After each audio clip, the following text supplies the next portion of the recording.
Hi friends, PL ஒரு match போயிருந்தோம் நானும் ஃப்ரெண்டும். லாஸ்ட் ஒன் வரைக்கும் போயிட்டோம். லாஸ்ட் ஒன்னில் பாருங்கள், ஒரு இந்த பாலத்தை மேலே தான் நாங்கள் கேம்ப் அடிச்சிருப்போம். இங்கே தான் வந்து லாஸ்ட் ஒன்று முடிய போகுதுன்னு. கேம்ப் அடிக்கும்போது பார்த்தீங்கன்னா பின்னாடி வந்து ஒரு எனிமி அவுட் ஆஃப் சோன்லேருந்து மேலே ஏறிட்டு இருப்பான், சேஃப் சோன் ஏறிட்டு இருப்பான். ஏறும்போது என் டீமேட்டில் ஒருத்தன் டவுன் வச்சுருவான். மச்சான் வாடா, அவனை டவுன் அடிக்கலாம், இல்லைன்னா நம்மளை முடிச்சு விட்ருவான்டா அப்படின்னு நான் அவனுக்கு மச்சானை கூப்பிட்டு போய் அவனை சொல்லலான்னு போயிருப்பேன். சுற்றியும் வந்து குளோபல் போட்டிருப்பான். சரி சேஃப் சோனில் தான் வருவான், அப்போ அடிச்சிக்கலாம் அப்படின்னு வெயிட் பண்ணிட்டு இருப்பேன். என் ஃப்ரெண்டு என்ன பண்ணிட்டானா, மச்சான் நான் பார்த்துக்கிட்டு இறா அவனை சாவடிக்கணும் அவ்வளோதானே, நம்ம போய் அவனை சாவடிச்சேன் அப்படின்னு போயிருப்பான். அவனை சாவடிப்பான்னு பார்த்தா இவன் செத்துருவான். மச்சான் வாடா நீ சாவடிச்சிட்டு வந்து காப்பாற்றுறான்னு கத்திட்டே இருந்தான். செத்துக்கப்புறம் என்னையே ஒரு ஆளை காப்பாற்றணும், உன்னை வேற காப்பாற்றணுமாடா, சரி வராண்டா அப்படின்னு சொல்லி அவன் அந்த இனிமையை வந்து அழுத்தி பிடிச்சி kill எடுத்திருப்பேன்.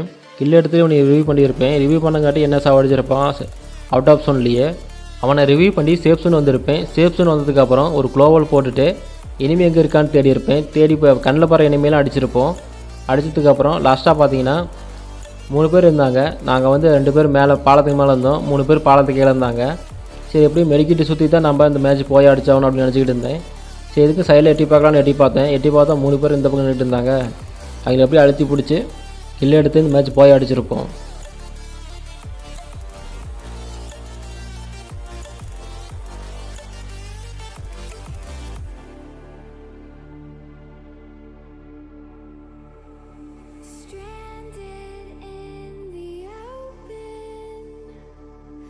Dried out tears of sorrow, lacking all emotion, staring down the barrel, waiting. இந்த வீடியோ உங்களுக்கு பிடிச்சிருன்னு நினைக்கிறேன். அப்படி பிடிச்சிருந்தா ஒரு லைக் மட்டும் போட்டுங்க. நீங்கள் போடுற ஒவ்வொரு லைக்கும் வந்து எனக்கு ஒரு மோட்டிவேஷனாக இருக்கும். இது போன்ற வீடியோக்களுக்கு வந்து என்னுடைய சேனலை வந்து மறக்காமல் சப்ஸ்கிரைப் பண்ணிக்கோங்க.